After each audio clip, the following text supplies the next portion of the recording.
शंकरं शंकराचार्यं केशवं बादरायणं सूत्रभाष्यकृतौ वन्दे भगवन्तौ पुनः पुनः।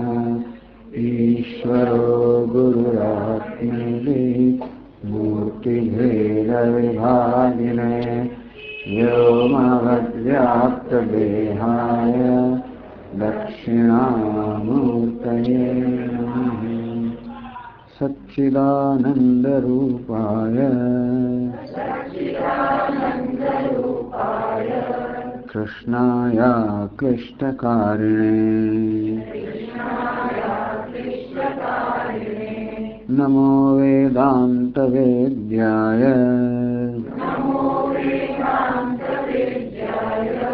गुरवे बुद्धिसाक्षिणे कृष्णद्वैपायनं व्यासं सर्वलोकहिते रतम् वेदाब्जभास्करं वन्दे शमादिनिलयं मुनिम् सहस्रमूर्तेः पुरुषोत्तमस्य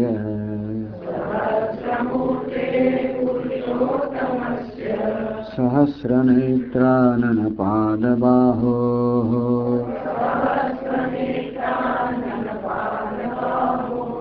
सहस्रनाम्नां स्तवनं प्रशस्तम्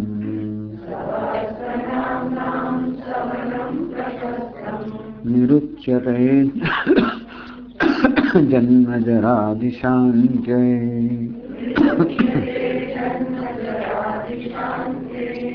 उदीर्णस्तर्वतश्चक्षुरनीशः शाश्वतस्थिरः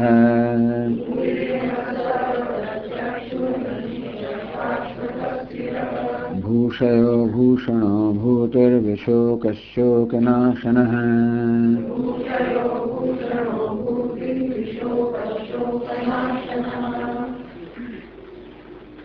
उदीर्णः सर्वतः चक्षुः उदीर्णः तो ઉદીર્ણः બધા જ પ્રાણીઓમાં સર્વશ્રેષ્ઠ હોવાના કારણે એમને ઉદીર્ણ કહેવામાં આવે.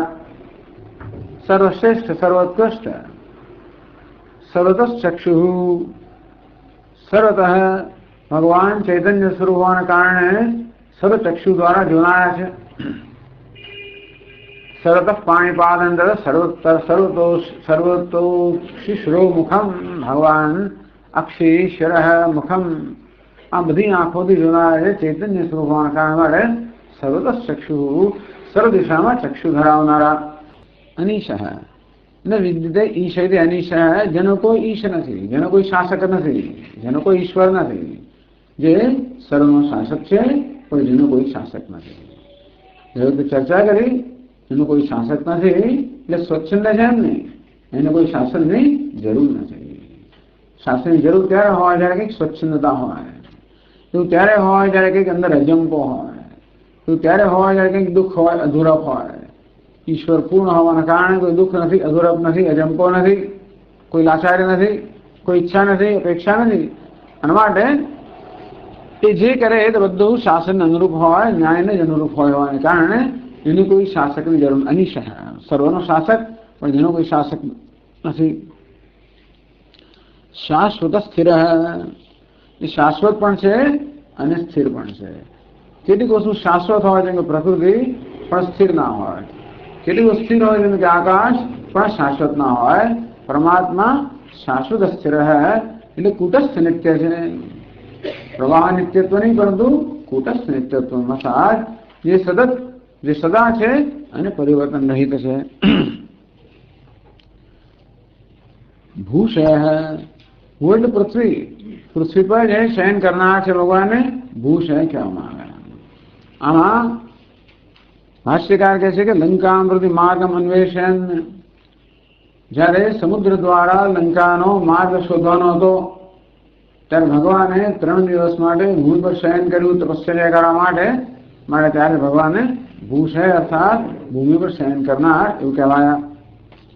હવે 184 પાનાથી આગળ જાય છે. ભૂષયો ભૂષણો ભૂતિ, ભૂષણ નામ સમજાવે છે. સ્વેચ્છાવતારૈઃ બહુભિઃ ભૂમિં ભૂષયન ભૂષણઃ. સ્વેચ્છાવતારૈઃ પોતાની ઈચ્છાથી, અકર્મ પ્રયુક્તૈઃ જો ભગવાન જે કહેવાય છે જે સ્વેચ્છાએ અવતાર લઈ શકે. બાકી કોઈ જીવ તો સ્વેચ્છાએ અવતાર ના લઈ શકે. કર્મ જ દરેકને જન્મ લેવા માટે પ્રયુક્ત કરે છે. આમ કર્મથી પ્રેરિત થઈને પ્રયુક્ત થઈને પ્રત્યેક જીવ જે જ્ઞાની છે એ અવતાર એટલે કે જન્મ લેતો હોય છે. ભગવાન પણ જન્મ લે. તો ભગવાનનો જન્મ જરા જુદો પ્રકારનો છે. અજોપી સન્ન વ્યાત્મા ભૂતાના ઈશ્વરોપી સન્ન. ભગવાનને સ્વભાવ અજન્મા શું મળે મારો જન્મ ના હોઈ શકે. અવ્યાત્મા શું અવિનાશી શું મળે મારું મૃત્યુ પણ ના હોય. મૃત્યુ હોય તો જન્મ હોય. ભગવાન અજન્મા હોવાને કારણે જન્મની યોગ્યતા જ નથી. ભાઈ ભગવાનનું મૃત્યુથી માટે પણ જન્મ ના હોય. ભૂતાના ઈશ્વરો સન્ન. ભગવાન કે હું પ્રાણી માત્ર ઈશ્વર છું, કર્મનો કોઈ ઈશ્વર છું, માટે કર્મ કે બીજું કોઈ મને જન્મ લાવ પ્રેરી ના શકે. આમ જીવનો જન્મ થતો હોય છે કારણ કે કર્મના ફળ ભોગવવા માટે જીવે જન્મ લેવો પડે. વળી એ મત છે, મૃત્યુના અધીન છે, એટલા માટે પણ જન્મ થાય. મૃત્યુ પછી જાતસ્ય ધ્રુવ મૃત્યુ. એ જન્મને પણ અધીન છે, મૃત્યુને પણ અધીન છે. એટલે કે જન્મ થઈ શકે એવા કોઈ પણ ગુણો ભગવાનમાં નથી. અને તેથી ભગવાન જયારે જન્મ લે અવતાર ધારણ કરે ત્યારે સંભવામી આત્મમાયા, પોતાની માયાને વશ કરીને, મારી માયાને વશ કરીને હું જન્મ લઉં છું. સ્વેચ્છા અવતાર, પોતાની ઈચ્છાથી, પોતાની માયાથી ભગવાન અવતાર ધારણ કરે. એટલા જ મને ભગવાન જે જન્મ લે એને અવતાર કહેવામાં આવ્યો. તો ભગવાન તો વિચાર કરો, ભગવાન જરા અવતાર તો કેવું હશે પૃથ્વી પર. બહુભિઃ અવતારૈઃ ભૂમિં ભૂષણ. ભુવમ ભૂષયતિ, ભૂષયતિ ભૂષણ. જે ભૂષિત કરે છે એને ભૂષણ કહેવામાં આવ્યા. ભૂષ અલંકારે, ભૂષ ધાતુનો અલંકૃત કરવું એનો અર્થ થાય છે. ભૂષયતિ એટલે કે જે અલંકૃત કરે છે. ભુવમ ભૂષયતિ જે પૃથ્વીને અલંકૃત કરે છે. બસ પોતાનો હોવા માત્ર છે. ભગવાન એમના ભિન્ન ભિન્ન અવતારો લે. મત્સ્ય કુરો વરા કૃષ્ણ રામ વગેરે એ દ્વારા પૃથ્વી વિચરણ કરે. એના અર્થે પૃથ્વીને અલંકૃત કરે, પૃથ્વીને ભૂષિત કરે. વસુંધરા પુણ્યવતી છે, તેને અવતાર થાય પૃથ્વી પણ એકદમ પુણ્યવતી બની જાય. અને તેથી પૃથ્વી પોતે આભૂષણો ધારણ કરે. ભગવાન આવવાના હોય ત્યારે પૃથ્વી બધા આભૂષણો ધારણ કરે. આમ ભગવાન રામચંદ્રજી રાજ્યાભિષેક થયો ત્યારે બધા આખી પ્રકૃતિ એકદમ અનુકૂળ થઈ ગઈ. નદીઓ માત્ર એકદમ મધુર સ્વચ્છ જળ વહેવા લાગ્યો. શીતળ સ્વચ્છ અને મધુર જળ વહેવા લાગ્યું. પવન તો કે મંદ મધુર શીતળ બની ગયો. આ રીતે પવન પણ અનુકૂળ બની ગયો. પૃથ્વી અને પૃથ્વી સર્વ રીતે ખૂબ ધાન્ય આપવા લાગી. અરે ગાયો માંગે એટલું દૂધ આપે, વનસ્પતિ વૃક્ષો માંગે એટલો રસ આપે, મધ આપે. આમ પહાડો પણ ભગવાનની સેવા કરે. અનેક પ્રકારના બધા ખનિજ દ્રવ્યો જે છે એ બધા રત્નો બહાર લાવે. સમુદ્ર ભગવાનની સેવા કરે. તો આજકાલ જેવી રીતે છીપોરી વગેરે બહાર આવે ને પેલા એ તે વખતે સમુદ્ર રત્નો ફેંકવા લાગ્યો. આમ સમગ્ર પૃથ્વી એકદમ હર્ષમાં આવી જાય અને રીતે ભગવાનનું સ્વાગત કરવા માટે પૃથ્વી સ્વયં અલંકૃત થઈ જાય. પણ એના સૌથી મોટો અલંકાર કયો? ભગવાન પોતે છે. પૃથ્વી પર હરતો ફરતો અલંકાર એટલે ભગવાન. એટલે કહ્યું કે ભૂષણ, પોતાના અવતારથી પૃથ્વીને ભૂષિત અલંકૃત કરે છે. માટે ભગવાનને ભૂષણ કહેવામાં આવ્યા. ભૂષણો ભૂતિ, આગળ કહે છે ભૂતિ ભવનમ સત્તા વિભૂતિર્વા સર્વવિભૂતિના કારણત્વાદ વા ભૂતિ. ભૂતિ શબ્દ ભૂ ધાતુમાંથી આવ્યો. ભૂ ધાતુને તી પ્રત્યે લગાવ્યો. જેમ ભક્તિ, મતિ, કૃતિ તેમ ભૂતિ. ભૂ એટલે હોવું.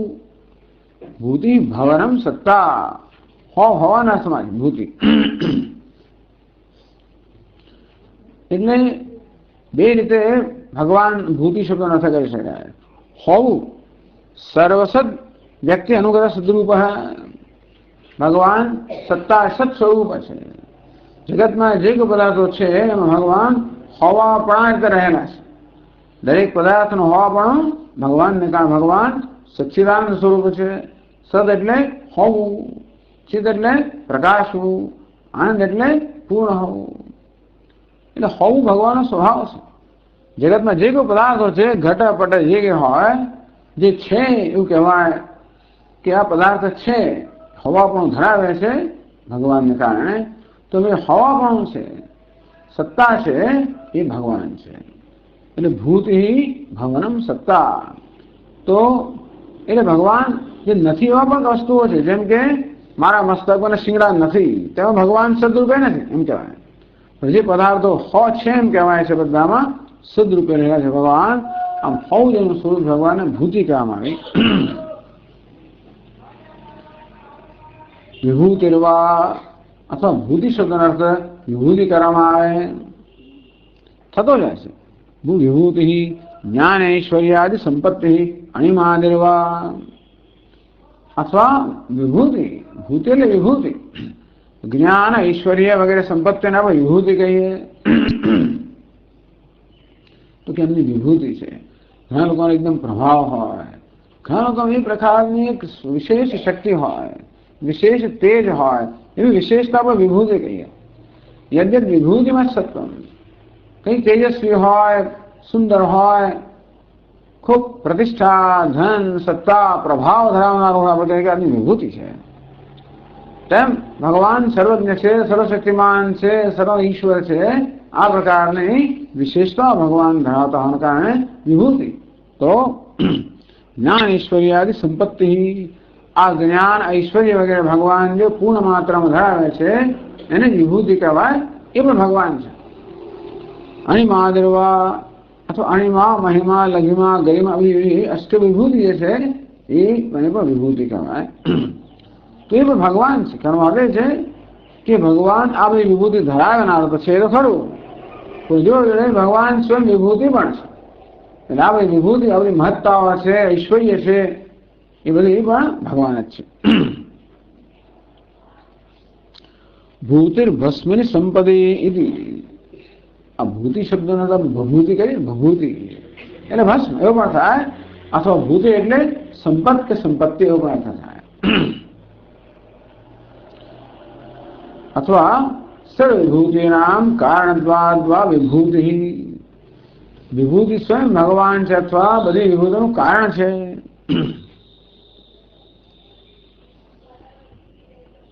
એટલે આ બધી વિભૂતિ જેને કારણે છે. ભગવાન કહે જે કોઈ જગ્યાએ તને વિભૂતિ જણાય, ઐશ્વર્ય જણાય, બલ જણાય, સમજ કે મારા તેજનો એક અંશ છે. એ કોઈ પણ જગ્યાએ ક્યાંય મહાનતા દેખાય આપણને, કોઈ જગ્યાએ વૈભવ દેખાય, પહાડોમાં વૈભવ દેખાય, નદીઓમાં દેખાય, પવનમાં દેખાય, વાયુમાં દેખાય, રાજામાં દેખાય, નેતામાં દેખાય, વિદ્વાનમાં દેખાય, ક્યાં પણ દેખાય.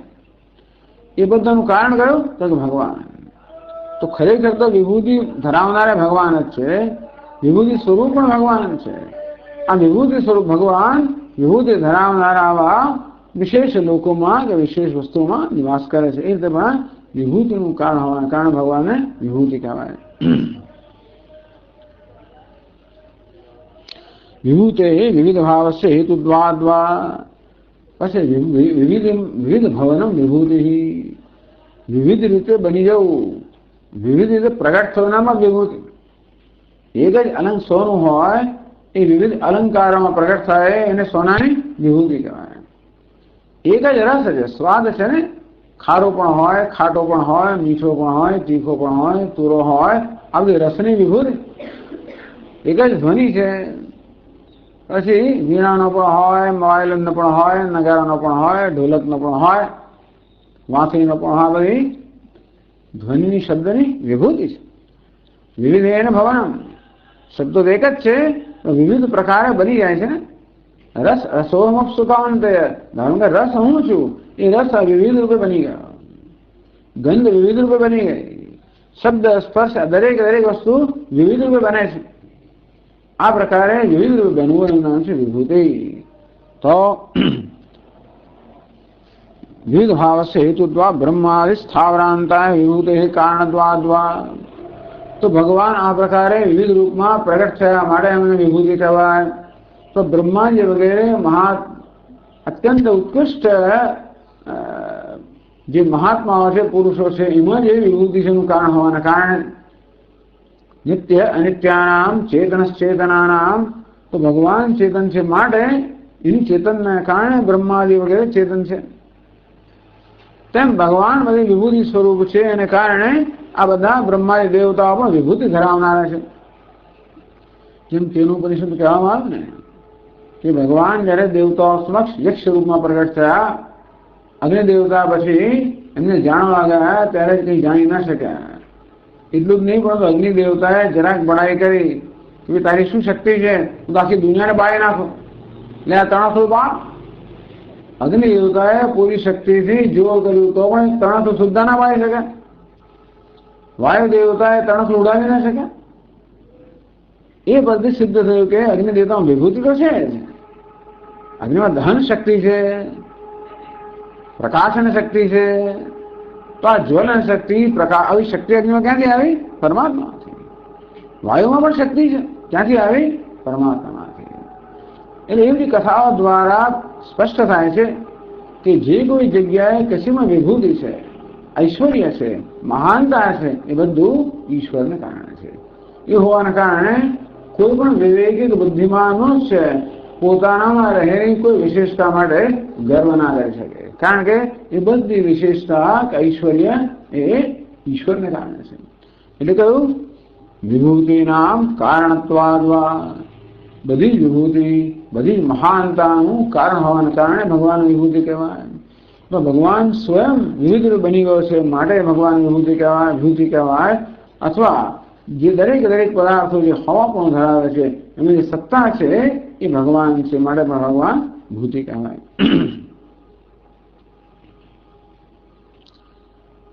પછી વિશોક એ શબ્દ સમજાવે છે.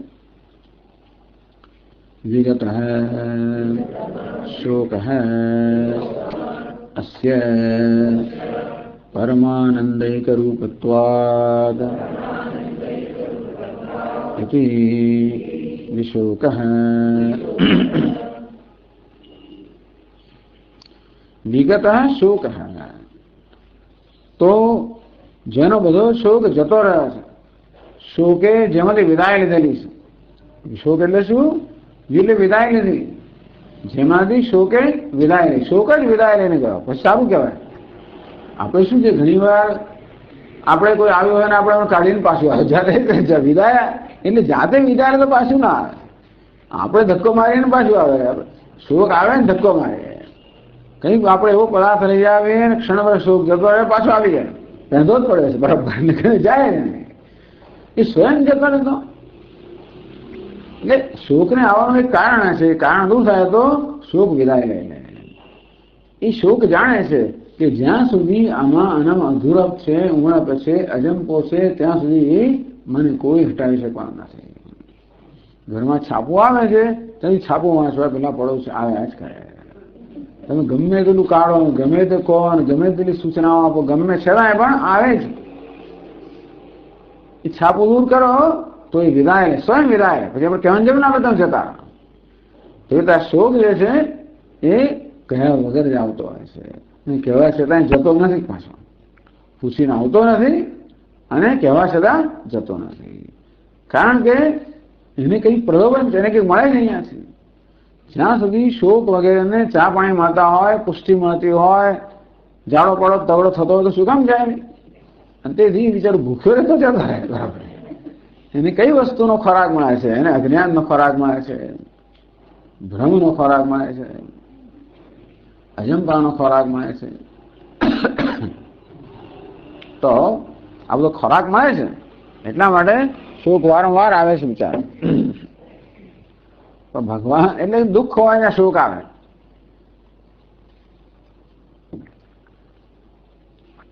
અધૂરો હોય ત્યાં શોક આવે.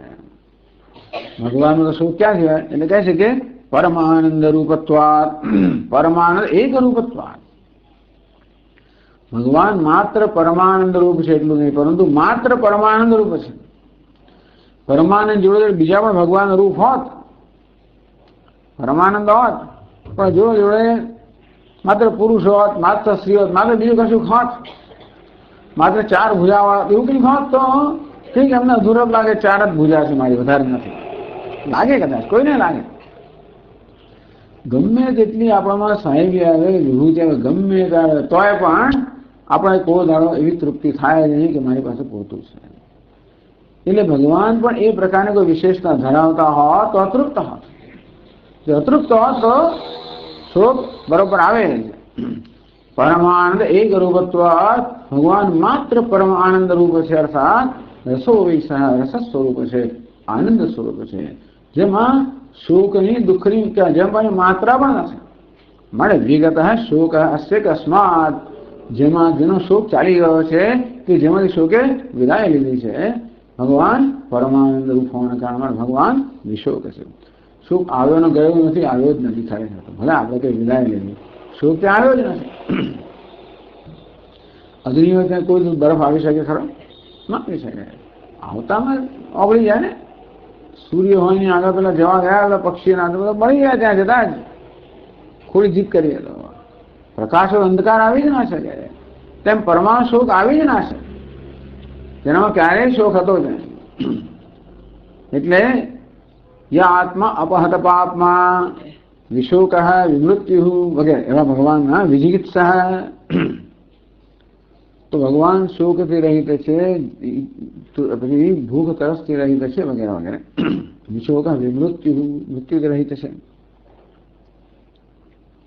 એટલે ભગવાન વિશોક છે. એટલા જ માટે જો ભગવાનને પ્રાપ્ત કરીએ તો કોઈ શોક રહે નહીં. બાકી દુનિયામાં બધી વસ્તુમાં શોક રહેલો છે. સર્વમ વસ્તુ ભયાન્વિતમ ભૂનૃણામ વૈરાગ્ય મેવા ભયમ. ભરતુહરી મહારાજ કહે કે જગતના દરેક દરેક વસ્તુ, દરેકની દરેક પ્રત્યેક પદાર્થમાં તે ભય રહેલો જ છે. એટલા જ માટે કે પ્રત્યેક પદાર્થ આપણામાં રહેલા કોઈ રાગ દ્વેષને કે પ્રલોભનને ઉત્તેજિત કરી શકે છે. એમાં પદાર્થની કોઈ મહત્તા નથી. આપણામાં રાગ દ્વેષ જેવા છે કે હંમેશા બહાર પડવા ઉત્સુક જ હોય છે, માત્ર કોઈ તકની રાહ જોઈ રહ્યા હોય કે તરત બહાર આવે. આમ જગતના પદાર્થો આપણામાં રહેલા પેલા રાગ દ્વેષ કે પ્રલોભનોને બહાર આવવાની અને આવિર્ભાવ થવાની તક હંમેશા કંઈ અનુકૂળતા કરી આપે છે. એટલે ભરતુહરી મહારાજ કહ્યું સર્વ વસ્તુ ભયાન્વિતમ, દરેક વસ્તુ ભય રહેલો છે, શોક રહેલો છે. એકમાત્ર પરમાત્મા એવો છે જેમાં શોક નથી. વિશોક શોકનાશન એ નામ સમજાવે છે. એટલે સ્મૃતિ માત્રેણ ભક્તાનામ શોકમ નાશયતિ ઇતિ શોકનાશનઃ. શોકમ નાશયતિ ઇતિ શોકનાશનઃ. અહીંયા પેલું સૂત્ર આવે પાણીનું, નંદ્યાદિત્વાલ્યુ. આ નંદ વગેરે ધાતુઓ છે એને લ્યુ પ્રત્યે એટલે કે અનસ લાગે છે. નંદ અન, નંદ નંદન, સાધ સાધ સાધન, તો નાશ નાશન આ પ્રકારે. તો નાશોકમ નાશયતિ એટલે કરણાર્થમાં વાપરવામાં આવે. શોકમ નાશયતિ જે શોકનો નાશ કરે છે એને શોક નાશન કહેવામાં આવે. ભક્તાનામ શોકમ નાશયતિ, ભક્તોના શોકનો નાશ કરે છે, માટે ભગવાનને શોક નાશન કરે, ભક્તોના શોકનો નાશ કરે. તો ભક્તોના શોકનો નાશ કરવામાં જરૂર શું પડે? સ્મૃતિ માત્ર, ભગવાનના સ્મરણ માત્રથી ભક્તોનો શોક નષ્ટ થઈ જાય, કોઈનો શોક નષ્ટ થઈ જાય. તો ભક્તોને એટલા માટે કહ્યું કે ભક્તો પ્રેમપૂર્વક ભગવાનનું સ્મરણ કરે. બીજો પર રામ રામ રેમ એમ કર્યા કરતો હોય પણ એમાં કશું કોઈ ભાવના ના હોય તો પછી એની કઈ અસર ના થાય.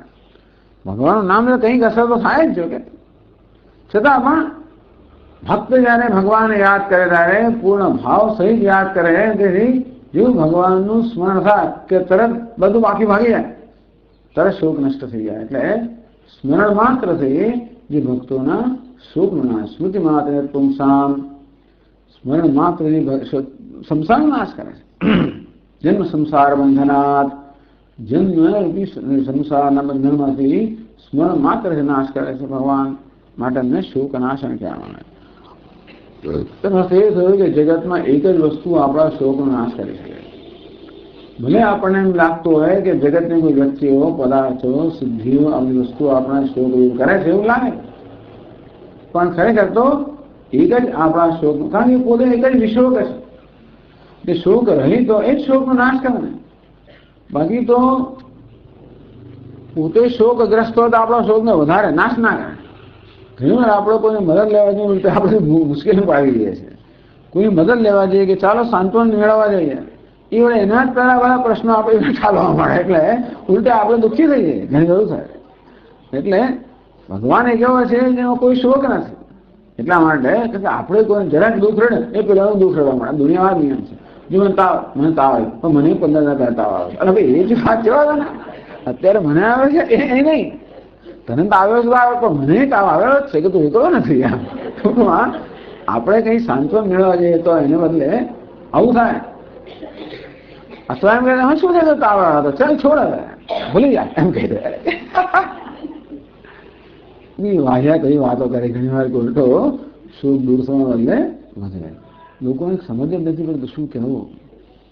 એટલે જાત જાતના બધી આમ પોતે મોટા ઢાપણ ધરાવનાર કે એ જાતના વાક્યો કહે કે પેલો માણસ બિચારો એકદમ હિપકાય, ખબર જ ના પડે, હિપકાઈ જાય કે આ શું કરવું.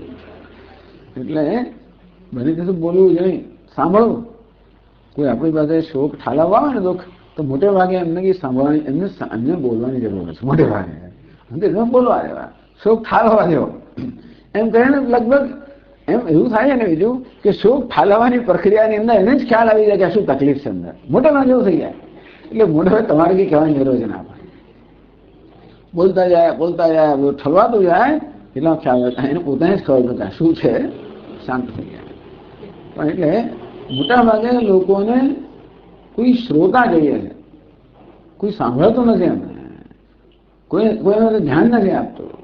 દરેકને ઈચ્છા છે કે મારા પ્રત્યે મારું ધ્યાન દોરાય, મારા પ્રત્યે ધ્યાન દોરાય, મારું કોઈ ધ્યાન રાખે તો આમ લાગે હું કંઈક મહત્વ ધરાવું છું.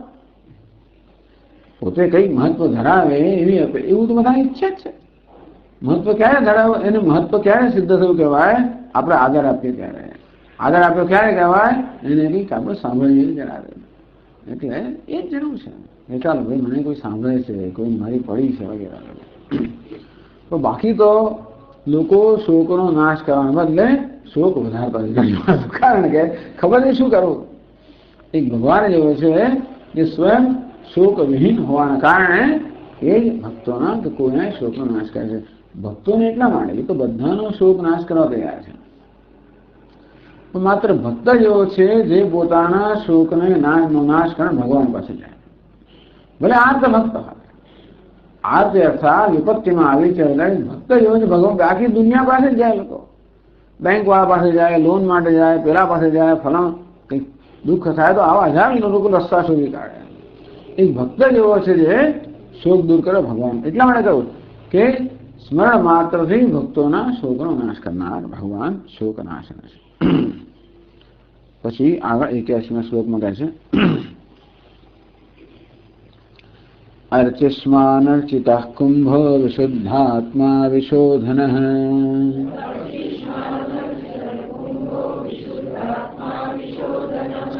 अनिरुद्धो प्रतिरसः प्रद्युम्नो मितविक्रमः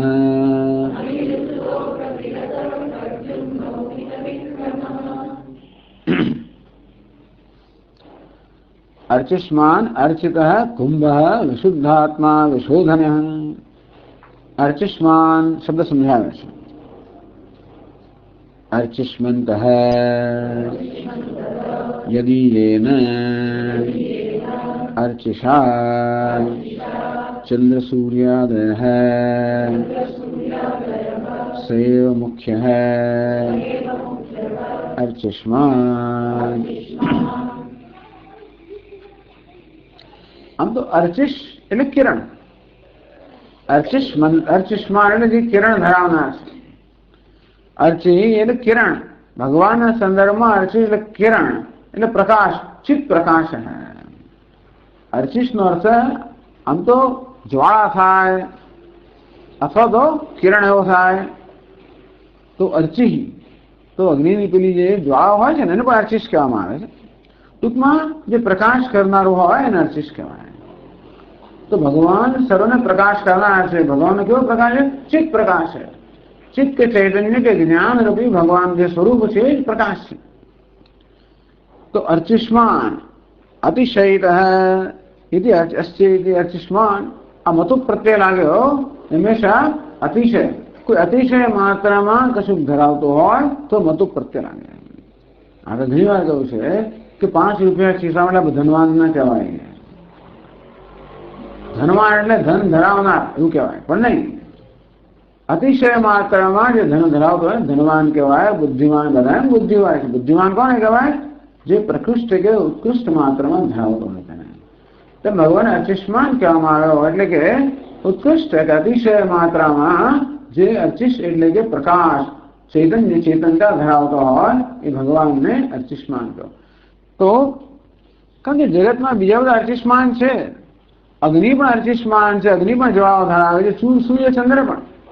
આ સૂર્ય ચંદ્ર બધા જ કિરણો ધરાવનારા બધાને અર્ચિષ્માન કહેવાય ને ખરેખર.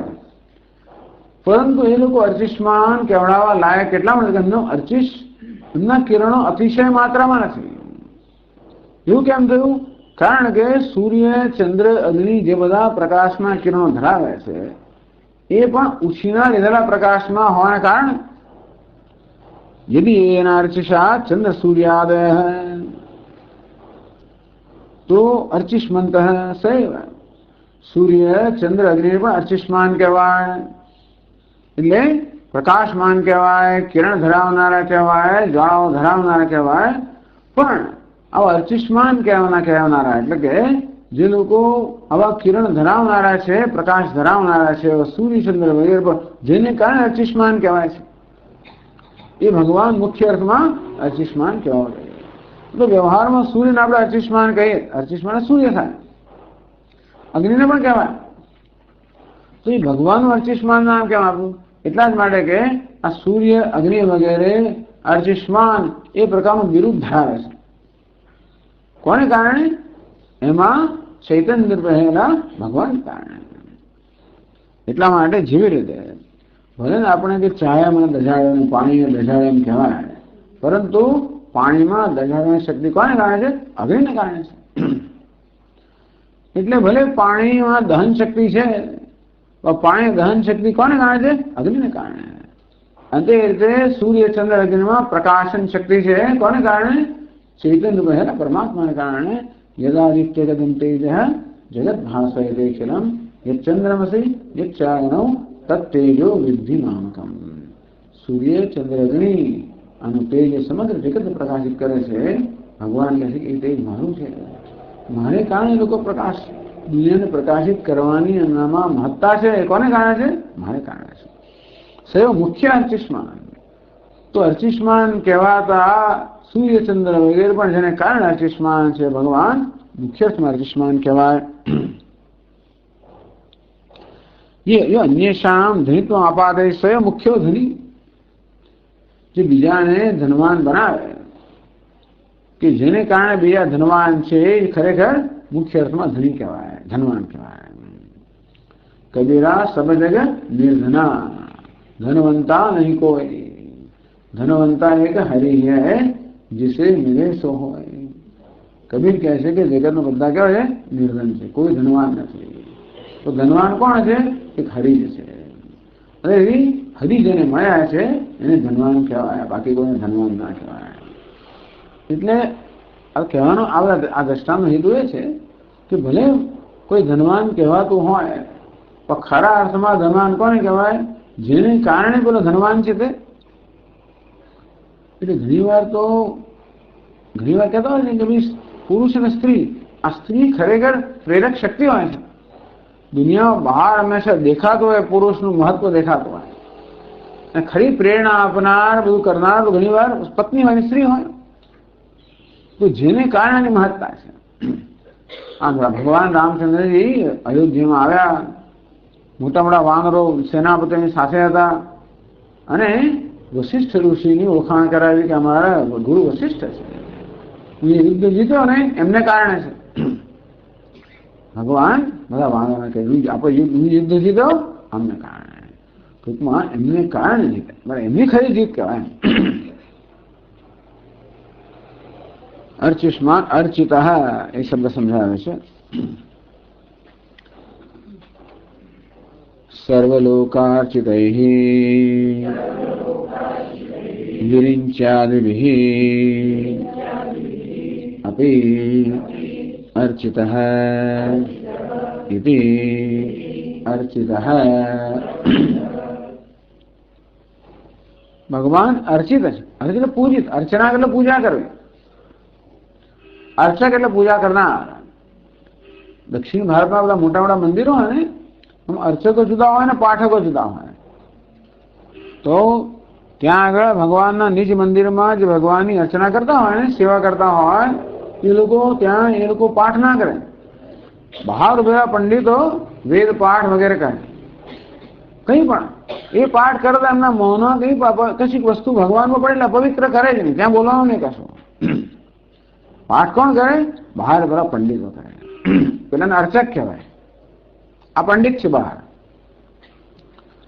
તો આમ ભગવાનને કશીક જાતની દુર્ગંધ ત્યાં ના જવી જોઈએ કોઈ, એટલા જ માટે ઉત્તર હિન્દુસ્તાનની અંદર આ બધા ભગવાનના જે પૂજારીઓ છે ને એમના માટે મુખ શુદ્ધિ માટે પાન ખાવાનો પણ એક આદેશ છે. આપણે બધા બામણો પાન ખાતા હોય, મંદિરમાં ઉભા હોય, પાન ચાવતા હોય, પણ અંદર આપણને કેવું લાગે? વિચિત્ર લાગે ને. આપણે પાન ખાવું એને યોગ્ય, આપણે સારું નથી કહેતા, પણ નહીં, આ પાન છે ને માટે મુખ શુદ્ધિ માટે છે. ભગવાન સમક્ષ ઉભા રહ્યા હોય ત્યારે મુખની દુર્ગંધ ક્યાં ના લેવી માટે મુખ શુદ્ધિ માટે પાન ખાવામાં આવે એવું છે. આપણે એમ કે આ બ્રાહ્મણ ખરી ટેવ પડી ગઈ છે, પણ નહીં. તો ચાલો, એટલે અર્ચિત પૂજિત, ટૂંકમાં આ જગતમાં બધા વિરિંચાદિ બધા દેવતાઓની કેટલી પૂજા થાય છે ને, સૂર્ય દેવતાની, અગ્નિ દેવતાની, બધા દેવતાઓની કેટલી પૂજા થાય, બધા પૂજી અર્ચિત છે. તો બધા લોકો જેમની પૂજા કે અર્ચના કરે છે એવા દેવતાઓ પણ એની અર્ચના કરતા હોય, ભગવાનને અર્ચિત કહેવામાં આવ્યા. અર્ચિત પૂજિત બ્રહ્માદિ સકલ લોકાર્ચિત, એટલે મુખ્ય અર્થમાં અર્ચિત એને જ કહેવાય. ભલે આપણે દેવતાની અર્ચના કરતા હોઈએ, સતયા શ્રદ્ધયા યુક્ત તસ્યા રાજનીહતે લભતે છે તતઃ કામાન મય એવ વિહિતાન હિતાન. ભગવાન કહે છે કે આ બધા ભક્તો જે કોઈ દેવતાની આરાધના કરતા હોય શ્રદ્ધાપૂર્વક, એમની શ્રદ્ધાને હું દ્રઢ બનાવું છું. જે કોઈ દેવતા પાસે જાય, કોઈ ગણેશજી પાસે જાય, હનુમાનજી પાસે જાય, બળિયા કાકા જેની પાસે જાય, હા, ભગવાનનો માર્ગમાં આડે ના અને ત્યાં શું કામ જાય છે નહીં, એમની શ્રદ્ધાને હું દ્રઢ બનાવું છું. એ દ્રઢ થયેલી શ્રદ્ધાથી વળી પાછા ભક્તો તે દેવતા પાસે જાય. ભગવાન કહે છે કે તે દેવતાના રૂપમાં હું જ કર્મફળ દાતા છું. એટલે ભક્તને એમ લાગે કે મારા ઈષ્ટ દેવતા એ મારા પર અનુગ્રહ કર્યો, ખરેખર તો કરનાર કોણ છે? એક ભગવાન છે. મય એવ વિહિતાન હિતાન, કે બધા જ દેવતાનો આત્મા છું, હું જ મુખ્ય અર્થમાં કર્મફળ દાતા છું. તેથી બધા દેવતાઓ પણ જેની પાસેથી આ કર્મફળ આપવાની શક્તિ પ્રાપ્ત કરતા હોય, બાકી દેવતાઓ બધું ના આપી શકે. દરેક દેવતા પોતપોતાના ક્ષેત્રમાં અધિકાર પ્રમાણ આપે. એટલે કોઈ જોગ કે ને કે એક માણસ છે બળી કઈ દે સીતાદેવીને સાથે, સીતાદેવી પ્રગટ થયા, સીતાદેવી શું માગેલા, માતાજી ઘોડો મને આપો. નરક ઘોડો હોત તો હું શું કામ ગધેડા રસ્તી હોત. એ બધા દેવતા વગર જે અર્ચિત આપણે અર્ચિત કરીએ તો દરેક પોતપોતાની યોગ્યતા પ્રમાણે એમના અધિકાર પ્રમાણે આપે, પણ એમને પણ અધિકાર પ્રદાન કરનાર કોણ છે? એક પરમાત્મા. એટલે દુનિયા જેની અર્ચના કરે છે, પૂજા કરે છે, એ દેવતાઓ પણ જેની પૂજા કરે છે, એ ભગવાન મુખ્યમાં પૂજિત છે કે અર્ચિત છે. સરુદ્રકા સબ્રહ્મકા સરુદ્રાશ્ચ સેન્દ્રા દેવા મહર્ષય અર્ચયંતિ સુરશ્રેષ્ઠમ દેવમ નારાયણ હરિમિતિ. મહાભારતમાં કહ્યું છે કે બ્રહ્મા વગેરે સહિત, રુદ્ર વગેરે સહિત, આ બધા ઇન્દ્ર વગેરે સહિત બધા દેવતાઓ અને બધા મહર્ષિઓ જે સર્વ દેવોમાં શ્રેષ્ઠ સર્વશ્રેષ્ઠ જે દેવની આરાધના કરે છે, અર્ચના કરે છે, એ જ વાસ્તવમાં નારાયણ છે, હરિ છે. એટલે ભગવાનને અર્ચિત કહેવામાં આવે. અર્ચિત એટલે જે અર્ચના, જેની અર્ચના થાય છે એવા દેવતાઓ પણ એની અર્ચના કરે છે. તો એમ પણ કહેવાય એકમ સદ વિપ્રાહ બહુધા વદંતી. એક જ પરમાત્મા બધા દેવતાના રૂપમાં રહેવાના કારણે ખરેખર તો કોઈ પણ અર્ચના કરી તો એની જ અર્ચના થાય છે. સર્વદેવ નમસ્કાર કેશવમ પ્રતિગચ્છતિ. કે ભાઈ આકાશમાંથી પડેલું જળ જેમ સમુદ્ર જેને અટકે તેવી રીતે કોઈ પણ દેવતાને નમસ્કાર એ કેશવ પાસે જાય. એ રીતે એ જ અર્ચિત છે. ભોગતારમ યજ્ઞ તપસા. ભગવાન કહે છે કે બધા યજ્ઞ હું ભોગતા છું. ભલે યજ્ઞ આપણે કરીએ ત્યારે ઇન્દ્ર વગેરે દેવતાઓને આપણે ભલે આહુતિ આપતા હોઈએ તો ખરેખર ભોગવનાર ભગવાન, એમના રૂપમાં રહેલો ભગવાન. એટલે એ રીતે પણ બધી અર્ચના ભગવાન જ થાય છે, કારણ કે બધા જ દેવતાના રૂપમાં ભગવાન જ રહેલો છે. પછી કુંભ એ શબ્દ સમજાવે છે. કુંભવદ અસ્મિન સર્વમ પ્રતિષ્ઠિતમ ઇતિ કુંભ. કુંભ એટલે ઘડો. ભગવાનનું કેવું નામ છે? ઘડો તો કે નામ હોય, પણ કુંભ એવો કુંભ, કુંભવત કુંભ, જાણે કે ઘડો હોય. ભગવાન કેટલાક નામ છે મુખ્ય અર્થમાં હોય, કેટલાક નામ ગૌણ અર્થમાં હોય. તો ભગવાનનું કુંભ નામ છે એ કુંભ જાણે કે કુંભ છે, એવી રીતે કુંભવત કુંભ, જાણે કે કુંભ હોય. તો કુંભ એટલે ઘડો. કુંભ શું કરે છે? કુંભ અસ્મિન સર્વમ પ્રતિષ્ઠિતમ. આ ઘડો બધાને આધાર આપે છે. ખરો ને? ઘડામાં જે ભર્યું હોય એનો આધાર આપનાર ઘડો છે. ઘડોના તો પેલું ઢોળાઈ જાય કે વિખરાઈ જાય. અને તેથી આશ્રય તો ગુણ યોગાદ. કુંભવત જાણે કે ઘડો. તો ઘડામાં ભગવાનના સમાનતા કઈક હોય તો આપણે ઉપમા આપીએ ને. દેવદત્તને સિંહ ક્યારે કહીએ? દેવદત્તમાં કોઈ સિંહના કોઈ ગુણ હોય ત્યારે. એ વિકરાળ જણાતો હોય, ભયાનક જણાતો હોય, કે પછી નિર્ભય ગમે તો હોય. સિંહના જે કોઈ ગુણ હોય તો આપણે એને સિંહ કહીએ. આ વાઘ છે, આ તો ચીટીને ચાલજો એટલે વિકરાળ છે, ડરામણો છે વગેરે. આ તો વાઘ છે, એ મારા ઘરનો વાઘ છે એટલે નિર્ભય છે વગેરે. તેવી રીતે ભગવાનને કુંભ કહેવાય. એટલે જાણે કે કુંભ. એમ ભગવાન માની કુંભમાં કોઈ પ્રકારનું સાદૃશ્ય સમાનતા હોય ત્યારે ભગવાનને કુંભ કહેવાય. તો કુંભ અને ભગવાન શું સમાનતા છે? કહ્યું સર્વમ પ્રતિષ્ઠિતમ. જેવી રીતે ઘડામાં બધી વસ્તુઓ રહેલી હોય છે તેવી રીતે ભગવાનમાં બધું રહેલું છે. માટે જેમ કુંભ ઘડો પોતાનામાં રહેલી વસ્તુનો આશ્રય છે તેવી રીતે ભગવાન પણ સર્વના આશ્રય છે. માટે એ ગૌણ અર્થમાં ભગવાનને કુંભ કહેવાય. અને ગૌણ કહેવાય, ગુણ પર આધારિત. કુંભમાં એક ગુણ છે, એ ગુણ ભગવાનમાં છે. માટે ગૌણ અર્થમાં ભગવાનને કુંભ કહેવામાં આવ્યા. આશ્રય તો ગુણ યોગાત. ચરાચરાત્મક પ્રાણજાત છે તત્ર સમાહિતત્વાદ. આ સમગ્ર જગત સચરાચર આ જગત જે છે બધું ભગવાનમાં રહેલું છે અને મારા ભગવાન બધાનો આધાર છે. એ તેને કુંભ કહેવામાં આવ્યો. ઉભય અસ્મિન દ્યાવા પૃથ્વી અંતરેવ સમાહિતે. જે પરમાત્મામાં સ્વર્ગ અને પૃથ્વી પણ બરોબર અંદર સ્થિત છે. તસ્મિન સર્વમ પ્રતિષ્ઠિતમ. તો એમાં જ સર્વ પ્રતિષ્ઠિત છે. એ રીતે ભગવાન મારી પ્રતિષ્ઠા છે, આધાર છે. મારે એ સમયને ગૌણ અર્થમાં કુંભ કહેવામાં આવે. પછી વિશુદ્ધાત્મા એ શબ્દ સમજાયો છે. ગુણત્રયાતીતતયા વિશુદ્ધશ્ચ અસૌ આત્મા ઇતિ વિશુદ્ધાત્મા. જે વિશુદ્ધ પણ છે અને આત્મા પણ છે એને વિશુદ્ધ આત્મા કહેવામાં આવ્યો. તો ગુણત્રયાતીતયા જગતમાં અશુદ્ધિ કઈ છે? આ ત્રણ ગુણ અશુદ્ધિ છે. સત્વ, રજસ અને તમસ એ અશુદ્ધિ છે. તો આ જગત જે બન્યું છે આ ત્રણ ગુણોનું સત્વ, રજસ, તમસ, આપણું વ્યક્તિત્વ પણ સત્વ, રજસ, તમસ આ ત્રણ ગુણોનું બન્યું છે. એ અશુદ્ધિ છે. એ અશુદ્ધિમાં તારતમ્ય ખરું. તમસ સૌથી વધારે અશુદ્ધ, રજસ એથી ઓછું અશુદ્ધ, સત્વ અત્યંત ઓછું અશુદ્ધ. પણ સત્વમાં થોડી અશુદ્ધિ કહેવાય. ધૂમેના વ્રિયતે વન્નિ યથાદર્શો મલેન છે યથોર્ગેના વૃતો ગર્ભ તથા તેનેદમાવૃતમ. આ સત્વ પણ ભગવાનને ઢાંકી દે તો ખરું. જરા જરા ઢાંકી દે. સુખ સંગેન બદનાતિ જ્ઞાન સંગેન ચાણક. આ સત્વગુણ પણ આ જીવાત્માને સુખથી જ્ઞાન સાથે બાંધનારું છે. અર્થાત એનામાં હું સુખી છું, હું જ્ઞાતા છું એ પ્રકારના ખ્યાલ જન્માવાનો છે. માટે સત્વને પણ આપણે બંધન કરનાર ગણીએ, એને પણ આપણે અશુદ્ધિ ગણીએ. જેવી રીતે પેલો અગ્નિ ધુમાડાથી છવાઈ ગયો હોય પણ ધુમાડાને માત્ર પંખો નાખીએ અને અગ્નિ પ્રગટ થાય તે રીતે મનમાં જયારે સત્વ ગુણ હોય ત્યારે થોડોક ઉપદેશનો પંખો જોઈએ.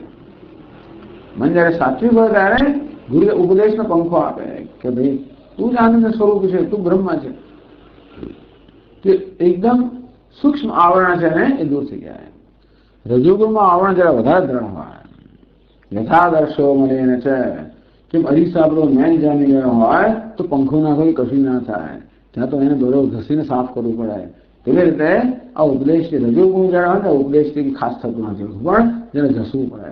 કર્મયોગ એટલે ભગવાનની આરાધના કરવી પડે. યથો બેના વૃતો ગર્ભ એને તમોગુણ હોય તો હાલ ઘસવાથી ના થાય, કર્મયોગ પણ ના થાય. બિચારા નિષ્કામતા લાવે જ ક્યાંથી? અને ત્યાર તો પછી જેવી રીતે ગર્ભને બહાર આવતા મહિનાઓ લાગે તે વખતે તમોગુણમાંથી બહાર આવતા ઘણો લાંબો સમય લાગે. એટલે કે આ ત્રણેય ગુણ આપણે અશુદ્ધિ કહીએ. અશુદ્ધિમાં તારતમ્ય ખરું, છતાં છેવટે તો આપણે સત્વગુણો પર થવાનું.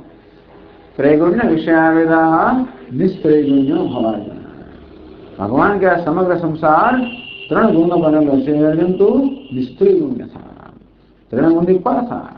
મહાપુરુષ મને કહેવાય નિસ્ત્રૈગુણ્ય પછી વિચરતા કો વિધિ કો નિષેધ. નિસ્ત્રૈગુણ્ય પછી વિચરતા આમ ત્રણ ગુણથી પર જે માર્ગ છે એનો વિચરણ કરે વિધિ નિષેધ છે.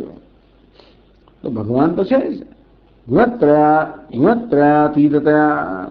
ભગવાન ત્રણેય ગુણથી અતીત છે, ત્રણેય ગુણનો આધાર, ત્રણેય ગુણનું અધિષ્ઠાન છે. ત્વમ ગુણત્રયાતીત, ત્વમ અવસ્થાત્રયાતીત, ત્વમ દેહત્રયાતીત, ત્વમ કાળત્રયાતીત અતીત છે. ગુણત્રયસ્ય વિખ્યાત્વાદ વસ્તુન અસંસ્પૃષ્ટ વિશુદ્ધ. એવું છે નહીં કે આપણે ગમે ત્યારે શુદ્ધ હોઈએ તોય પણ કશી અશુદ્ધ વસ્તુ ઓળખીએ તો આપણે અશુદ્ધ થઈ જાય ને.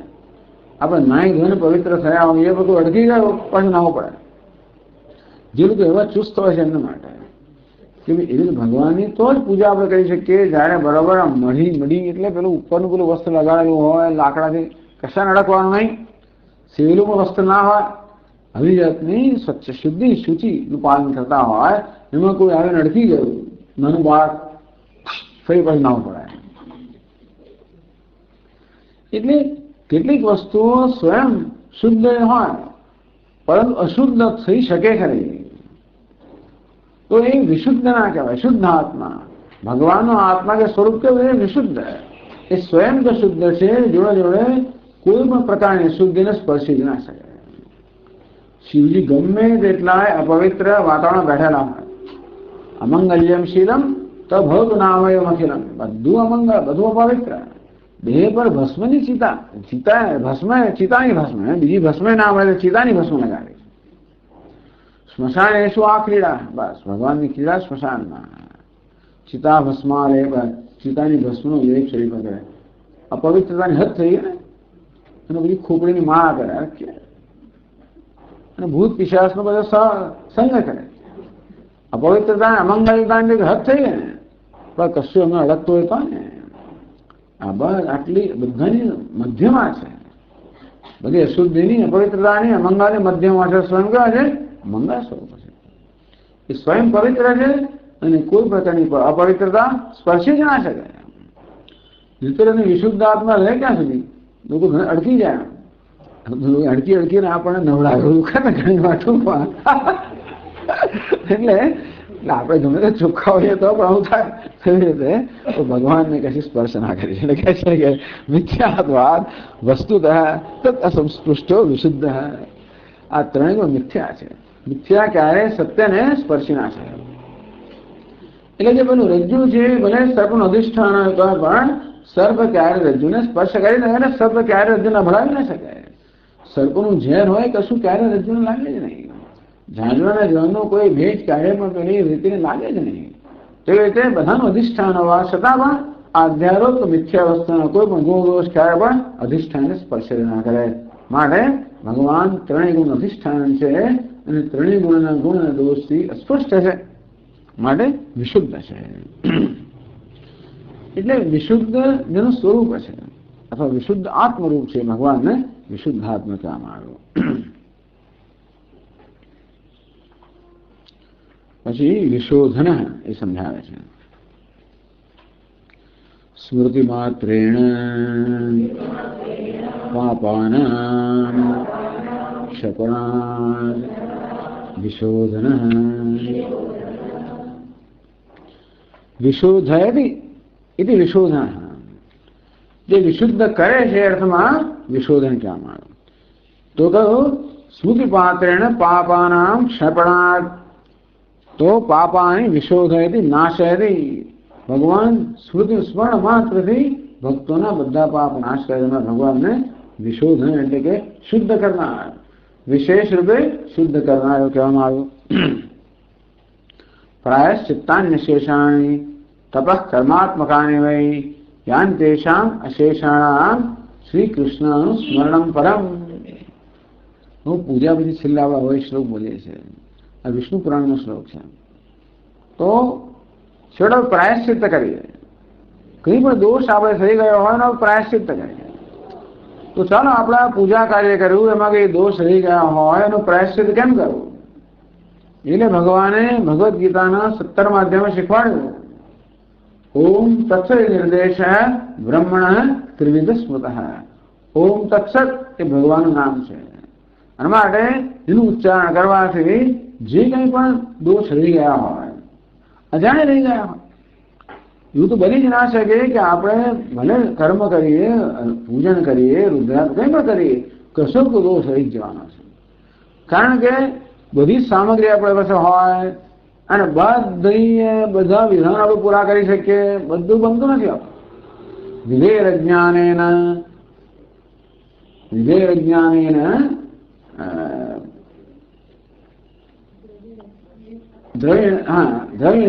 આલસતયા કહે ને શંકરાચાર્ય કે મને તો વિધિનું જ્ઞાન જ ન. પછી તારી પૂજા કરવા માટે એમાં કેટલું બધું દ્રવ્ય ને બધું જોઈએ મારી પાસે નથી હોય તો હું તો આંસુ હતો. ક્યાં તો ખબર ના હોય. ખબર હોય તો પૂજા કરવું સાધન ના હોય. ખબર પણ સાધન તો આંસ હોય પાછું એ ના કરે. અને એ માતા તારા ચરણમાં જે કે મારી ક્ષતિ થઈ ગયેલી અપરાધ એમને તો ક્ષમા કરી. પરંતુ આવી દરેક આવું કઈ શુભ કર્મ કે પૂજા કર્મ કર્યા પછી કંઈક પ્રાયશ્ચિત્ત કરવાના નહીં. એટલા માટે વિધિ છે કે જેથી જાણે અજાણે જે કંઈ દોષ રહી ગયા હોય દૂર થાય. તો પ્રાયશ્ચિત્ત કેમ કરવું? એટલે કહ્યું વિષ્ણુ પુરાણમાં પ્રાયશ્ચિત્તાની અશેષાણી તપઃ કર્માત્મકાની વૈ. કેટલાક પ્રાયશ્ચિત્ત છે એમને તપશ્ચર્યા કરવી પડે. તપશ્ચર્યારૂપ પ્રાયશ્ચિત કે બીજા કર્મ કરવા પડે. કર્મરૂપ પ્રાયશ્ચિત. પ્રાયશ્ચિત ભિન્ન ભિન્ન પ્રકારના હોય. તપસ્યા રૂપ પ્રાયશ્ચિત ભૂખો રહીશું, આટલી યાત્રા કરીશું, આટલું પ્રદક્ષિણા કઈ કરીશું, અથવા અમુક કર્મ કરીશું. ચાલો આટલું આ દાન કરીશ, આટલું સત્કર્મ કરીશ. આ બધા પ્રાયશ્ચિત. પ્રાયશ્ચિતને જે કંઈ દોષ થઈ ગયા હોય, આપણે પાપ ભૂલેલા હોય એને દૂર કરવા માટે. તો કહે છે કે આ પ્રકારે તપશ્ચર્યારૂપ અને કર્મ જેટલા પ્રાયશ્ચિત છે તેષામ અશેષાણામ આ બધાની અંદર શ્રી કૃષ્ણનું સ્મરણ પરમ. આ બધામાં શ્રી કૃષ્ણનું સ્મરણ કરવું એ પરમ પ્રાયશ્ચિત છે. બધા પ્રાયશ્ચિત્તમાં શ્રેષ્ઠ પ્રાયશ્ચિત અર્થાત બધા દોષ દૂર કરનાર કોણ છે? ભગવાન કૃષ્ણનું સ્મરણ. કેમ? કારણ કે સ્મરણ માત્રથી જે બધા પ્રકારના દોષ દૂર કરે છે. એટલે કહ્યું શુદ્ધ માત્રેણ પાપાનામ ક્ષપણાત, એના સ્મરણ કરવા માત્રથી બધા પાપનો ક્ષય કરે ભગવાન માટે એમને વિશોધન કહેવામાં આવ્યા.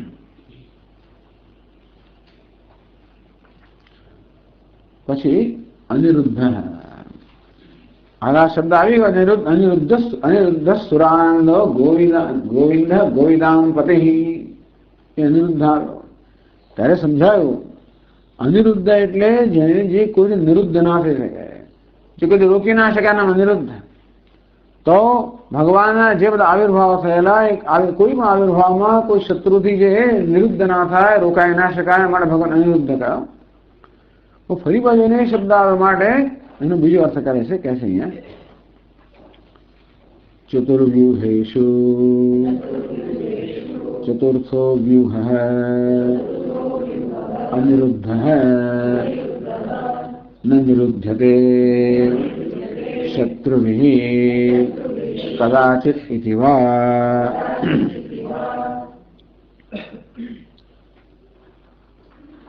ચતુર્વ્યુહ કહેવાય છે. આગળ આ આવશે ભાઈ શબ્દ. પરંતુ વાસુદેવ, પછી સંકર્ષણ, પ્રદ્યુમ્ન, અનિરુદ્ધ, વૈષ્ણવ સંપ્રદાયમાં આ ચાર વ્યુહ કહેવાય છે. વાસુદેવ, એના પછી સંકર્ષણ બલરામજી, પછી આવે પ્રદ્યુમ્ન ભગવાનનો પુત્ર, પછી અનિરુદ્ધ એનો પુત્ર. તો સૃષ્ટિ પ્રક્રિયામાં સદૈવ સૌમ્યદમ ગ્રાસીત એકમેવ દ્વિતીય ભગવાન સચ્ચિદાનંદ સર્વ અધિષ્ઠાન જે વાસુદેવ છે. પછી માયા અવ્યાકૃત સહિતના ભગવાનને આપણે ઈશ્વર કહીએ, એ થયા સંકર્ષણ. પછી એમાંથી ઉત્પન્ન થાય હિરણ્યગર્ભ, એ થયા પ્રદ્યુમ્ન. પછી એમાંથી આવે વિરાટ, એ થયા અનિરુદ્ધ. આ પ્રકારના ચાર અવસ્થાઓમાં ભગવાન પ્રગટ થાય છે. એ રીતે પણ ચાર વ્યૂહ, તો જુદા રીતે ચાર વ્યૂહ કહેવામાં આવતા હોય છે. એમાં ચતુર્વ્યુહેષુ, આ પ્રકારના ચાર વ્યૂહો છે. ચતુર્થો વ્યૂહ, જે ચોથો વ્યૂહ છે, વાસુદેવ, સંકર્ષણ, પ્રદ્યુમ્ન અને અનિરુદ્ધ, એ ચાર વ્યૂહમાં જે ચોથો વ્યૂહ છે અનિરુદ્ધ, એ અનિરુદ્ધ છે, ચોથો વ્યૂહ છે.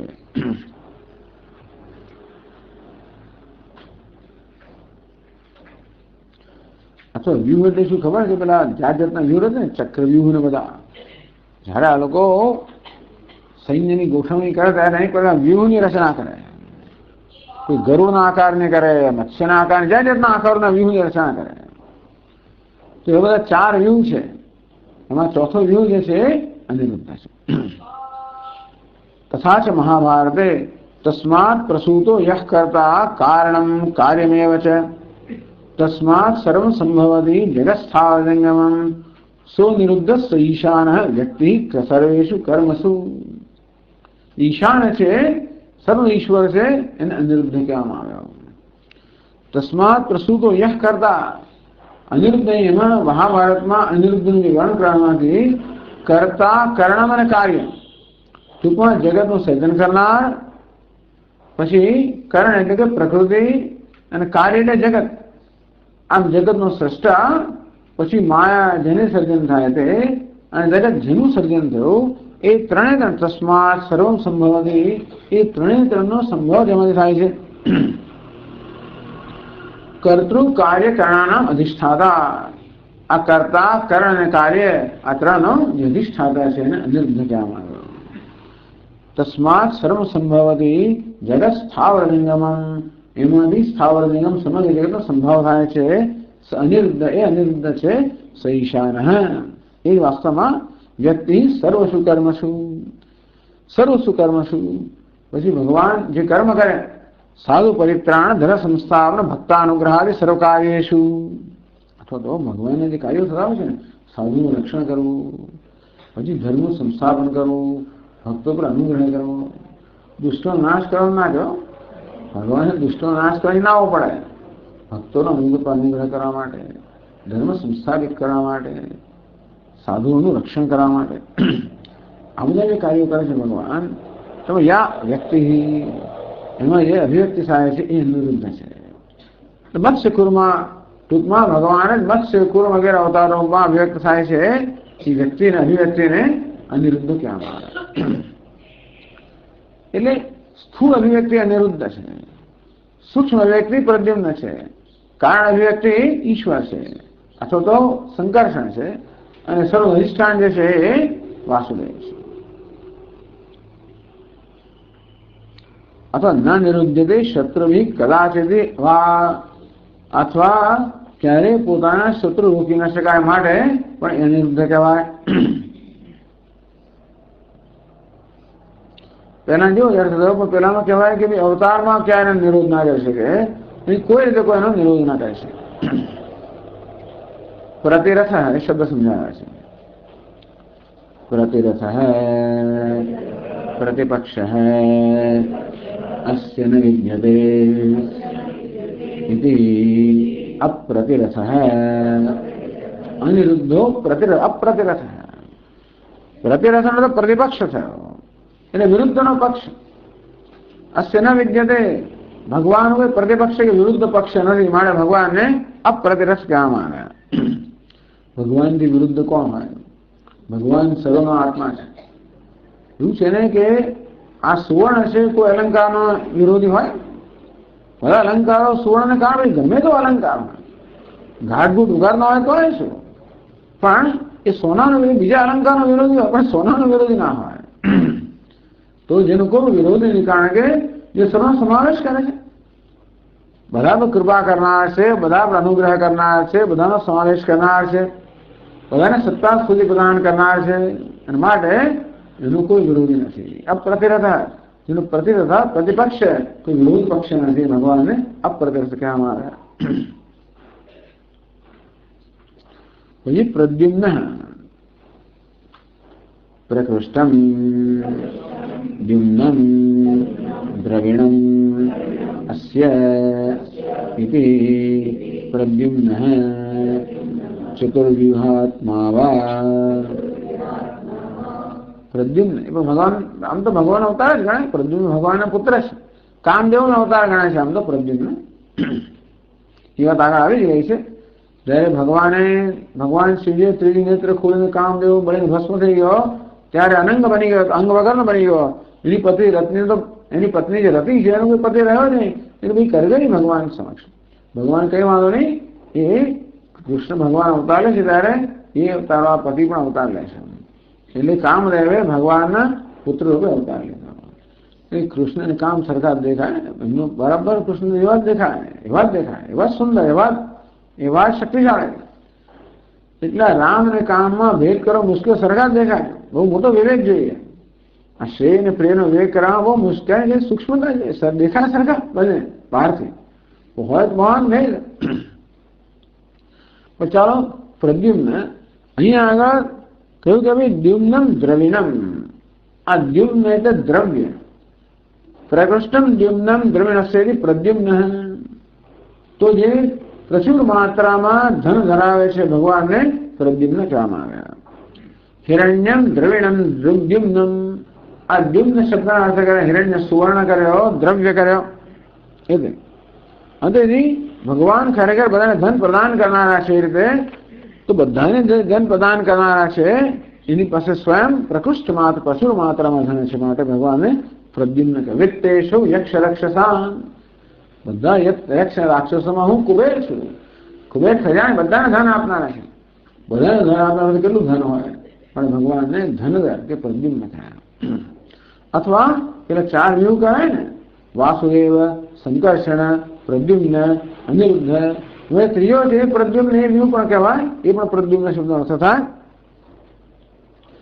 તસ્માત સનત કુમારત્વમ યો લભત સ્વેન કર્મણા યસ્મિન ચ સર્વભૂતાની પ્રલયન્યાનિ સંશય સમન સર્વભૂતાનામ પ્રદ્યુમ્ન પરિપઠ્યતે. મન આ જે સમષ્ટિ મન છે એને આપણે, એનો જે અધિષ્ઠાતા છે એને આપણે હિરણ્યગર્ભ કહીએ. એટલે આ રીતે પાછું આપણું ચાર જે છે ને मन बुद्धि चित्तम अहंकार ए पण चार व्यू कहेवामां आवे छे। ए प्रकारे पण चार समजाववामां आवे छे। मन छे ए प्रद्युम्न छे। तो कहे कि भाई पोताना कर्मथी जे सनत कुमार रूप पाम्या, जेमां ज्यारे प्रलय थाय बधा ज भूतोनो लय थई जाय छे, ए बधा प्राणी मन छे एने प्रद्युम्न कहेवाय। हिरण्यगर्भने प्रद्युम्न कहेवाय कि समष्टि मन ने प्रद्युम्न कहेवाय।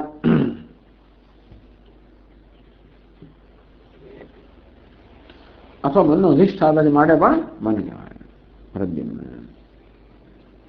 पछी अमित विक्रम छेल्ले समझावे छे। अमित अतुलित विक्रम अस्य इति अमित विक्रम अहिंसित विक्रमो वा।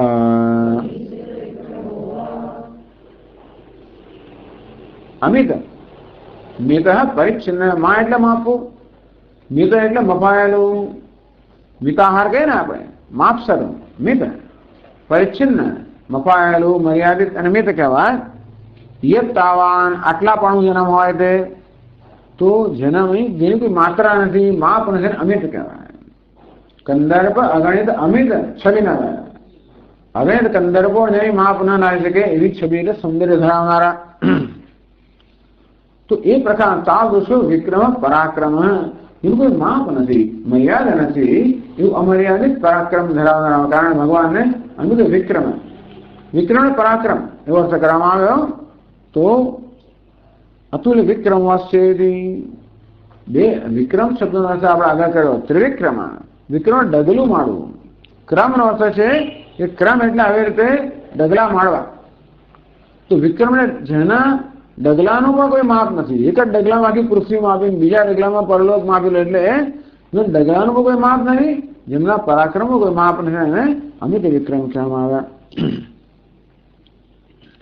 अथवा अहिंसित विक्रम, अथवा तो जेनो विक्रम पराक्रम ने पर कोई आक्रमण ना करी सके कि जेने कोई जेनो पराक्रम जे छे एने कोई अभिभूत ना करी सके, पराजित ना करी सके, माटे पण एमने अमित विक्रम कहेवामां आवे। ओम पूर्णमदः पूर्णमिदं पूर्णात् पूर्णमुदच्यते पूर्णस्य पूर्णमादाय पूर्णमेवावशिष्यते। ओम शांति शांति शांतिः। शंकरं शंकराचार्यं केशवं बादरायणं सूत्रभाष्यकृतौ वन्दे भगवन्तौ पुनः पुनः। ईश्वरो गुरुरात्मेति मूर्तिभेदविभागिने व्योमवद्व्याप्तदेहाय दक्षिणा